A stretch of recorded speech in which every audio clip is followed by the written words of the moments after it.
There's no feeling more intense than starting over. If you deleted your homework the day before it was due, as I have, or if you left your wallet at home and you have to go back after spending an hour in the commute. If you won some money at the casino and then put all your winnings on red but it came up black. If you got your best shirt dry cleaned before a wedding and then immediately dropped food on it. If you won an argument with a friend and then later discovered that they just returned to their original view. Starting over is harder than starting up. If you're not ready for that, like if you've already had a bad day, then what you're about to go through might be too much. Feel free to go away and come back. I'll be here. Alright, thanks for coming with me on this trip. I'll understand if you have to take a break at any point. Just find a safe place to stop and quit the game. Don't worry, I'll save your progress, always, even your mistakes. This game is a homage to a free game that came out in 2002, titled Sexy Hiking. The author of that game was Jazzuo, a mysterious Czech designer who was known at the time as the father of B games. And B games are rough assemblages of found objects. Designers slap them together very quickly and freely, and they're often too rough and unfriendly to gain much of a following. They're built more for the joy of building them than as polished products. In a certain way, Sexy Hiking is the perfect embodiment of a B game. It's built almost entirely out of found and recycled parts, and it's one of the most unusual and unfriendly games of its time. In it, your task is simply to drag yourself up a mountain with a hammer. And that act of climbing, in the digital world or in real life, has certain essential properties that give the game its flavor. No amount of forward progress is guaranteed. Some cliffs are too sheer or too slippery. And the player is constantly, unremittingly in danger of falling and losing everything. Anyway, when you start Sexy Hiking, you're standing next to this dead tree that blocks the way to the entire rest of the game. It might take you an hour to get over that tree, and a lot of people never got past it. You prod and you poke at it, exploring the limits of your reach and your strength, trying to find a way up and over. And there's a sense of truth in that lack of compromise. Most obstacles in video game worlds are fake. You can be completely confident in your ability to get through them once you have the correct method or the correct equipment or just by spending enough time. In that sense, every pixelated obstacle in Sexy Hiking is real. The obstacles in Sexy Hiking are unyielding, and that makes the game uniquely frustrating. But I'm not sure Jazzuo intended to make a frustrating game. The frustration is just essential to the act of climbing, and it's authentic to the process of building a game about climbing. A funny thing happened to me as I was building this mountain. I'd have an idea for a new obstacle, and I'd build it, test it, and it would usually turn out to be unreasonably hard. But I couldn't bring myself to make it easier. It already felt like my inability to get past the new obstacle was my fault as a player rather than as a builder. Imaginary mountains build themselves from our efforts to climb them, and it's our repeated attempts to reach the summit that turns those mountains into something real. When you're building a video game world, you're building with ideas, and that can be like working with quickset cement. You mold your ideas into a certain shape that can be played with, and in the process of playing with them, they begin to harden and set until they're immutable, like rock. And at that point, you can't change the world. Not without breaking it into pieces and starting fresh with new ideas. For years now, people have been predicting that games would soon be made out of prefabricated objects, bought in a store and assembled into a world.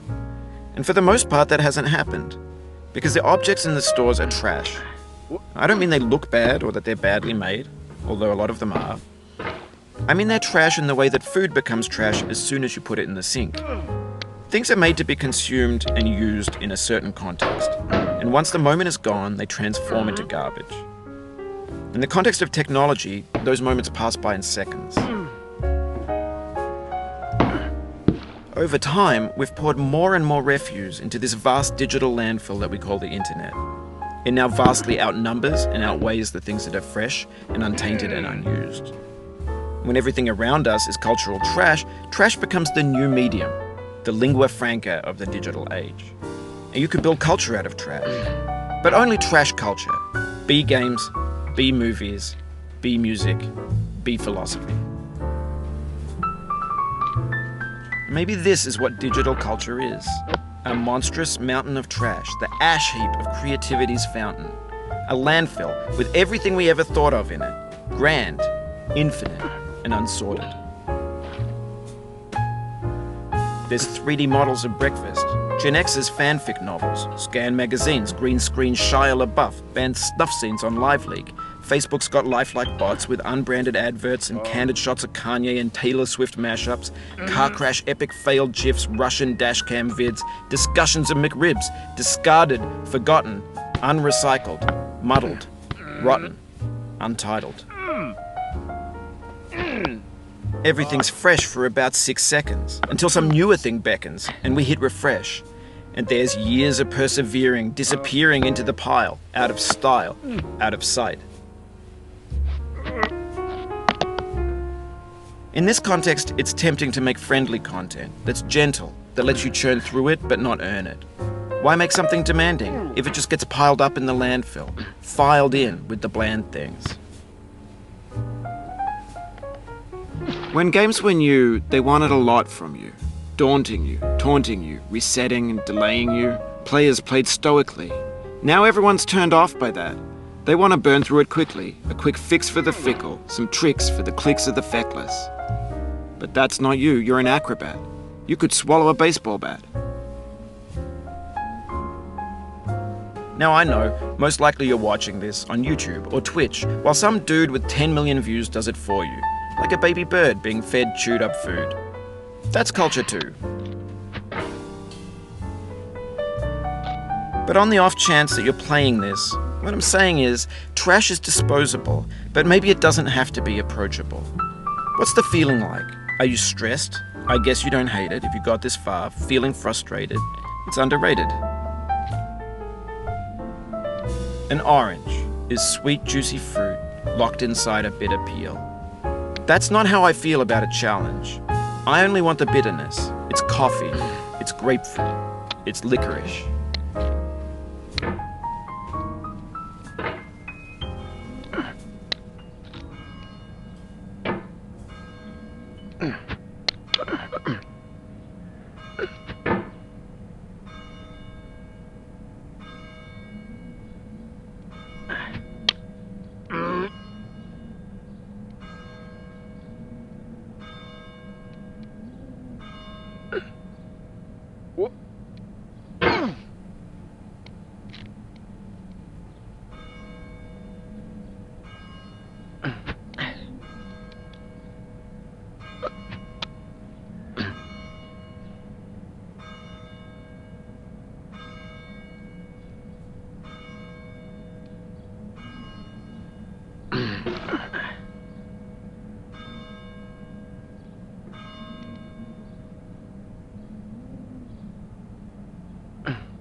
It feels like we're closer now, composer and climber, designer and user. You could have refused, but you didn't. There was something in you that was hidden, that chose to continue.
It means a lot to me that you've come this far, endured this much.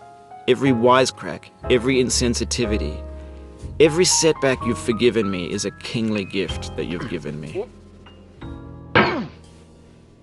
Oh, you just lost a lot of progress. That's a deep frustration, a real punch in the gut.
You fell from above, but I know you won't linger here.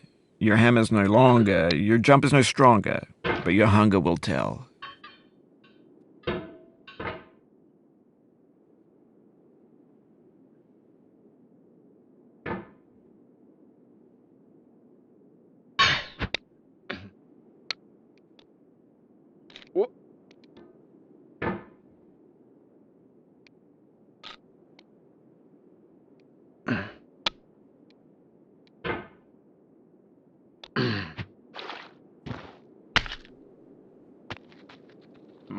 Oof, sorry about that.